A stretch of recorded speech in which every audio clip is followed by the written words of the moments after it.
Mari, yang udah ada aja dulu.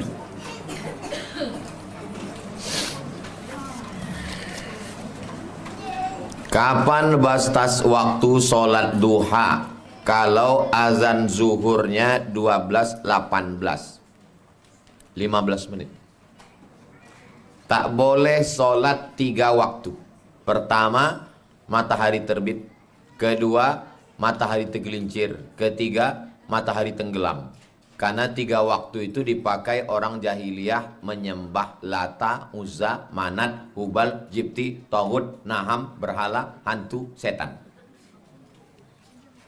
Waktu pagi, kapan tak boleh sholat? Ketika matahari terbit lewat 12 menit. Payah 12, lewatkan 15. Zuhur, 15 menit sebelum azan zuhur sampai azan zuhur. Tak boleh sholat. Masih bolehkah sholat duha jam 11.30? Kalau zuhurnya 12.18, masih bisa sholat sampai 12:03. Macam mana kami bisa tahu waktu sholat? Tulis aja di Google. Waktu sholat Rimbo Panjang. Masih bolehkah mengganti puasa seminggu menjelang Ramadan? Besok pagi Ramadan boleh puasa qadha hari ini. Tapi katanya idzan tasafa Sya'ban fala tasumu. Kalau udah lewat nisfu Sya'ban, 15 Sya'ban tak boleh lagi puasa. Tak boleh puasa sunat bagi yang tak biasa puasa sunat. Takut badannya lemah karena terlalu lama puasa. Tapi ibu yang biasa Senin Kamis lewat 15 Sya'ban boleh. Satu lagi yang boleh qadha. Mengqadha tetap jelas? Insya Allah saya kalau menjawab jelas. Jadi kalau ada orang bilang Ustaz tuh ngomongnya tak jelas, telinga kau pokak.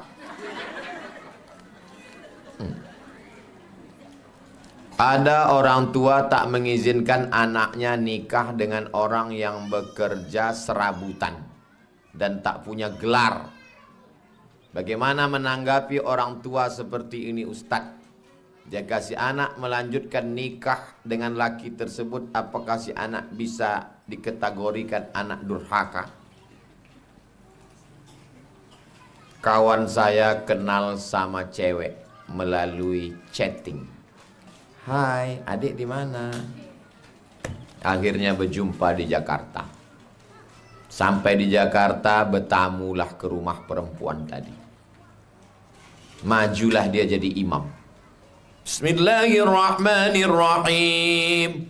Selesai sholat, apa kata bapaknya? Inilah yang bisa jadi imam untuk anakku. Dia pun dah pede nikah sama anak gadis. Rupanya bini bapak ni nanya, kerjanya apa? Kawan ni baru balik dari Mesir, belum punya kerja tetap. Tak jadi nikah gara-gara tak ada kerja. Sekarang apa yang terjadi? Saya baru pulang dari rumahnya kemarin dari Makassar. Kantornya 3 lantai. Duduk saya di kantornya. Duduk dulu Ustaz Somad, ambil barokah. Duduk saya di kantor. Saya bilang ada yang kurang tulisan di kantor kau ini. Apa yang kurang? Buat tulisan di atas. Apa tulisannya? Bekerjalah supaya mereka menyesal. Rezeki tak berpintu. Kalau datang anak lajang meminang anak gadis ibu, 2 cuman yang disuruh tengok. Pertama, dinahu, agamanya baik. Yang kedua, khuluqahu, akhlaknya baik. Baik agamanya, baik akhlaknya, nikahkanlah. Rezekinya menyusul belakangan. Ini ada orang baik agamanya, baik akhlaknya, tak mau dinikahkan anak. Akhirnya dinikahkan anak sama orang yang bawa mobil. Oh, seminggu nikah anak menangis. Kenapa kau menangis? Rental. Itulah hukuman bagi mertua matre.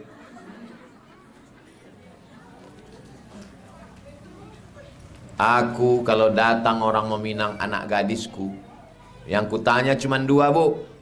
Sembayang kau? Sembayang. Kutanya keluarga tetangga, berakhlak dia baik? Alah, kunikahkan. Tak ada tanya macam-macam. Masalah mahar, kau ajarkan anakku ini baca surat Yasin cukup. Yakunu fuqara, kalau calon menantu kau tu miskin, yughnihimullah, Allah mengkayakan dia. Masalahnya saya tak punya anak perempuan. Ceritanya kalau ini. Andai kata. Jadi ibu-ibu, kupesankan sama kalian semua, punya anak gadis, tak usah banyak-banyak minta. Apalagi zaman sekarang fitnah ini luar biasa. Asal baik agamanya, baik akhlaknya, nikahkan. Kebetulan ibu punya rumah 3, suruh kau tinggal aja sini. Masalah kau tinggal aja sini, bayar aja apa ansurannya tiap bulan. Mohon doakan saya supaya bisa dimudahkan Allah membayar hutang piutang. Nanti di akhir majelis kita sama berdoa. Yang sakit-sakit disehatkan Allah. Yang sudah meninggal dilapangkan kuburnya. Yang dililit hutang dilepaskan Allah Ta'ala.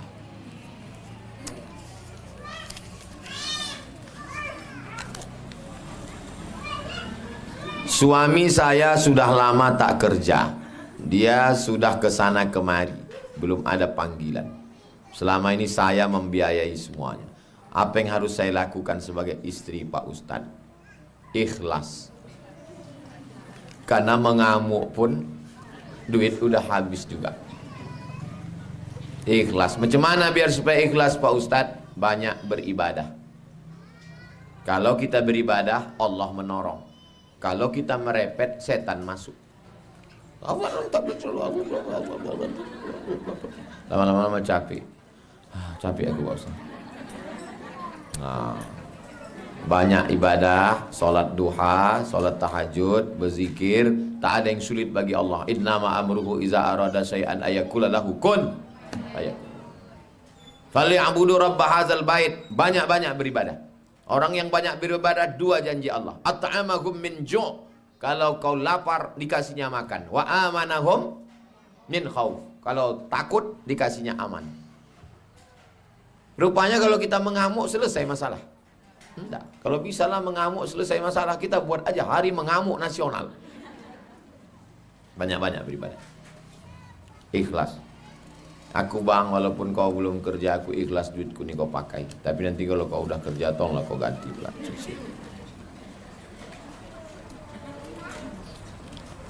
Batalkah wudhu suami apabila tak sengaja tersenggol oleh istrinya?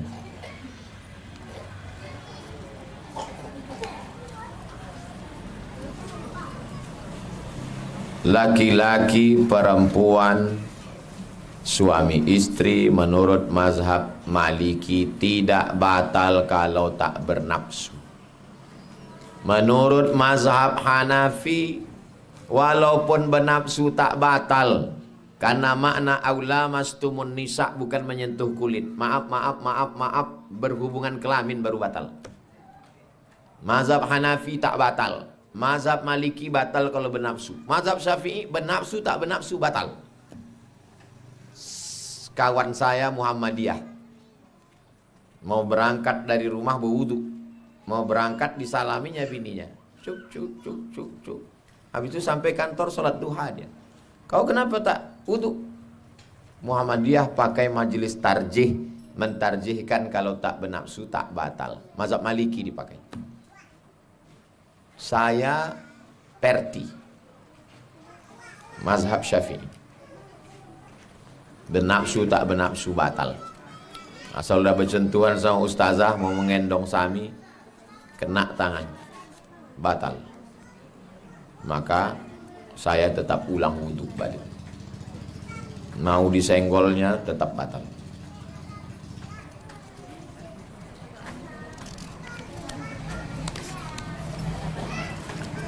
Kenapa di setiap pengajian wirid pembacaan surat Yasin selalu cepat-cepat? Di sini cepat-cepat juga? Tidak. Di awal dulu saya membacakan, saya bilang begini aku membacakan begini nanti. Kalau masih ingat dulu yang di awal. Awal dulu saya membacakan sini dari awal sampai akhir. Ikut cara membaca itu. Yasin wal Qur'anil Hakim. Innaka laminal mursalin ala siratim mustaqim. tanzilal azizir rahim. Mungkin tempat lain ya, bahkan tak ada pangkalnya ujungnya. Jawon, fayakun. Tak apa yang mau dikejar orang. Giliran baca Yasin mengantuk minta ampun. Makin tahlil lagi, la ilaha illallah. Rupanya ditengoknya, rupanya piring tuh ketutup koran. Kipas angin tuh kencang, terbuka mie kurus-kurus. La ilaha illallah. Makanya innamal a'malu bin niyyat. Berselawat pelan. Allahumma salli ala Sayyidina Muhammad wa ala ali Sayyidina Muhammad. Saya kalau jadi imam pelan-pelan semua. Subhanallah, subhanallah, subhanallah. Alhamdulillah, alhamdulillah. Ini istighfar semua. Macam dapat tempe mendoan panas. Apa yang dibaca orang? Malaikat pun bertanya, apa katanya? Entah, aku nggak tahu kata malaikat. Aku kalau tak, karena Allah udah kusumbatkan aja muncul dia ini. Pelan-pelan, beristighfar pelan-pelan. Bagaimana kalau kita minta sumbangan sama saudara kita membantu orang tua di kampung? Kalau tak diminta, mereka tak ingat. Ibu anak paling kecil, punya abang 2, kakak 3. Ibu datang ke rumahnya minta, itu bukan minta sumbangan, itu menuntut kewajiban. Ingat, ibu bukan sedang mengemis. Bang, kau wajib menafkahi mak nih. Yang wajib kau nafkahi ini emak, ayah, bini, anak. Kasih nafkah. Kata si abang tadi, ke belakang kita. Kenapa bang? Aku takut sama biniku. Orang yang takut ke bini tak ada obatnya kecuali kematian. Orang yang takut sama bini itu nanti waktu mati dia tidak kena azab kubur. Pas mau diazab malaikat, kata malaikat, yang ini tak usah kita azab, ini udah azab kali dah. Jadi abang ibu yang tadi tak mau mengasihi emak tadi karena takut, jangan lagi kalian, abang nih kalau ke bini bawa jalan-jalan, kalau ke emak tak kasihan kalian nengok dia, mati nanti dia. Kalian tidak sedang mengemis ke saudara kalian, tapi sedang menuntut hak emak. Paham? Jangan merasa mengemis. Datang tiap bulan, telepon terus, minta sama dia. Kain kapan yang sudah dibeli dicuci dulu atau disimpan untuk persiapan? Orang yang mencuci kain kapan, dia khawatir kain kapan ini kena najis, pabrik tak jelas. Maka dalam kaedah da'ma yaribuka ila ma la yaribuka, tinggalkan semua yang meragukanmu kepada yang tak meragukan. Saya kalau pulang bawa baju baru, semua baju baru saya itu dicuci ustazah. Baju orang pun dicucinya juga. Saya heran kenapa dicuci, ragu entah dari mana pabriknya. Maka baju-baju baru sebelum hari raya dicucinya dulu. Itu alasan orang mencuci kain kafan. Ada orang yang tak mencuci kain kafan, kenapa tak kau cuci? Aku membelinya di pabrik orang Islam, tak mungkin dikotorinya. Boleh juga, karena indikasi yang membuat orang Islam. Kalau saya ragu Pak Ustadz, cuci dulu. Ibu kenapa tak ibu cuci? Saya buat kain kapan ini agak-agak bentuk lapuk, supaya nanti pas malaikat meriksa ditengoknya, ini nampaknya jenazah lama nih, gak usah kita periksa.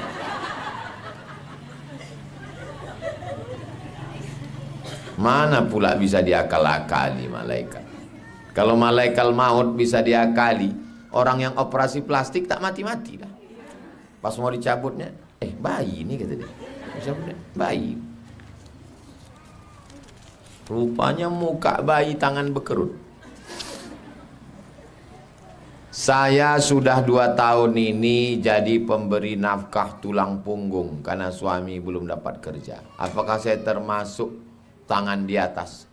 Of course. Ibu yang dapat warisan dari almarhum ayah, ibu yang bekerja tunggang langgang lintang pukang, mengasih makan anak sama laki, maka itu orang paling hebat sedekahnya. Karena anak tak tanggung jawab ibu dan laki pun tak tanggung jawab ibu. Bang, ini belanja makan kita anak bukan tanggung jawab. Ini karena aku orang yang rajin bersedekah. Abang, anak-anakku, kalau aku ini tak dermawan, udah mati kalian semua. Maka kalian patuh sama aku. Yang kalian macam-macam sama aku. Aku tahan subsidi ini, mati kalian nanti. Tapi karena ibu orangnya lembut, baik, tak kasar macam saya. Bang, ini duit aku. Kau kalau macam-macam mati kau, bang.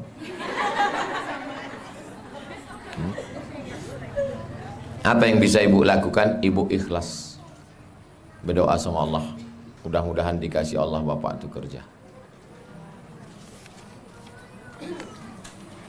Berdosakah kita membuat ibu kita menangis karena dia ketahuan keluar kota mengunjungi cucu dari pelakor anak pertamanya, seolah-olah setuju dengan pelakor tersebut?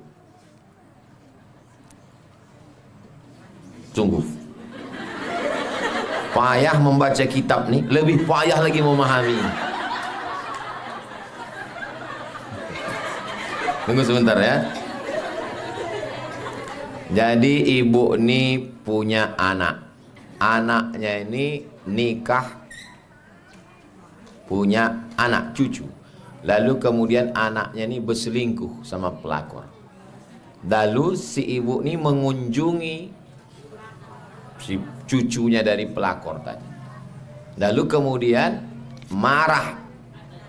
Entah anaknya entah siapa lah, pokoknya marah. Kenapa ibu kunjungi cucu pelakor itu? Menangis ibu ini. Kata almarhumah mak saya dulu ke saya, ke adik saya, selama aku bernyawa, selama aku hidup, kalian tak boleh berbini dua. Tak boleh. Ibu pesankan juga ke anak-anak ibu, selama aku bernyawa, selama aku hidup, aku tak mau kalian macam-macam.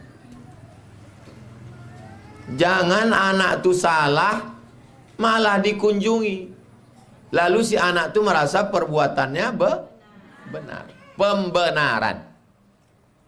Ibu, kalau anak ibu nanti begitu, ibu mesti mengamuk, ibu mesti marah.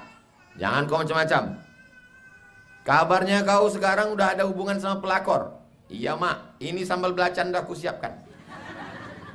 Lado hijau. Kulado pelakor tuh nanti. Mana nomor pelakor tuh? Ini mak, kasih nomor. Halo pelakor. Iko lado hijau ha. Wang dakek dah nak ambo tu ha. Ambo kulai wang itiak lado hijau.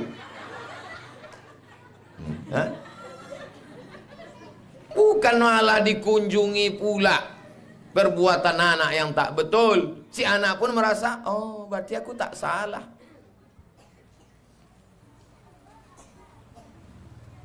Itu maka dibuat nama Yayasan Nihajah Rohana. Mak kami ini tak pernah takut, walaupun kami udah kuliah, udah nikah, udah punya anak. Oh ngamuk, asal tak betul dihamuk. Kenapa takut sama anak? Istri sahnya tidak mengetahui tentang pelakor dari suaminya. Ibunya pun jarang melihat cucu dari istri sahnya. Ibu ini tak betul ini. Cocoklah ibu ini punya anak. Ibu ini hantu, anaknya setan. Patutlah anaknya itu tak betul, karena maknya tak betul. Kalau maknya betul, tak mungkin anaknya berani.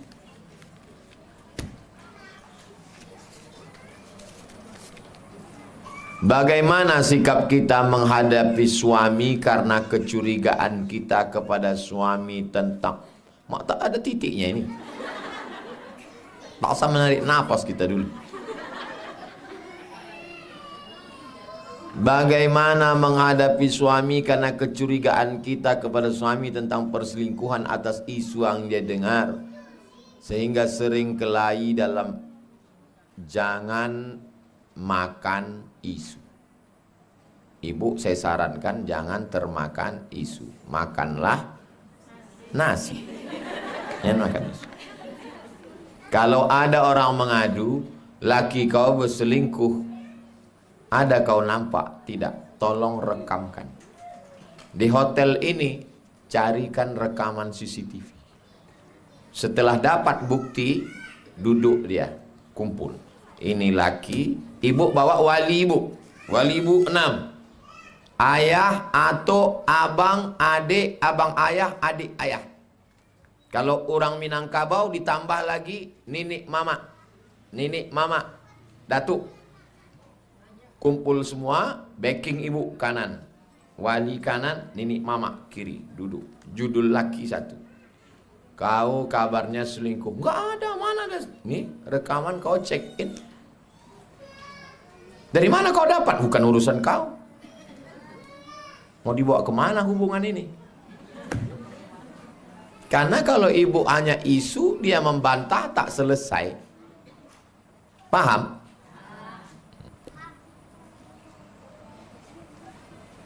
Ada mahasiswa, waktu saya masih mengajar di UIN. Mohon maaf Pak Ustadz, saya tak bisa masuk. Kenapa kau tak masuk? Ban saya bocor. Allah tunjukkan. Allah tunjukkan kalau kita benar. Keluar saya dari UIN, pas lampu merah simpang Kubang, nampak saya lah perempuan megang pinggangnya. Langsung saya ambil dari belakang video. Kau kemarin kan baru tak datang? Bocor Pak Ustadz. Kepala otak kau bocor nih. Nih. Kalau ibu lurus, Allah tunjukkan. Ibu banyak beribadah, tunjukkan ya Allah, tunjukkan ya Allah, tunjukkan ya Allah. Saya pernah pulang, saya tengok ustazah ni diam aja. Saya tanya, sakit? Tidak. Kenapa diam? Mimpi saya tak enak tadi malam. Apa mimpinya? Nampak saya ustaz berfoto sama perempuan. Baru saya ingat, waktu saya duduk di pesawat tu, datang pramugari.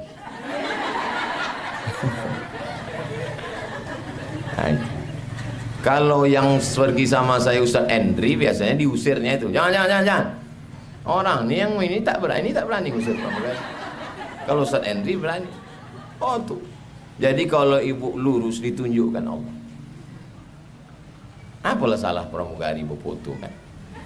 Tapi ditunjukkan Allah. Jadi ibu, yang penting ibu banyak beribadah, ditunjukkan Allah Ta'ala. Bagaimana menghadapi suami yang sangat ekonomis?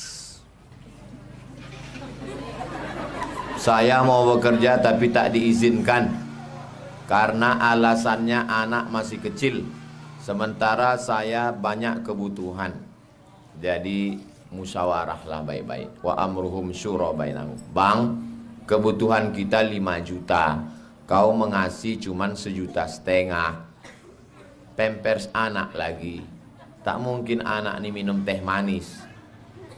Jadi aku mesti bekerja. Kalau kau tidak mengizinkan aku bekerja, kau tambah ini.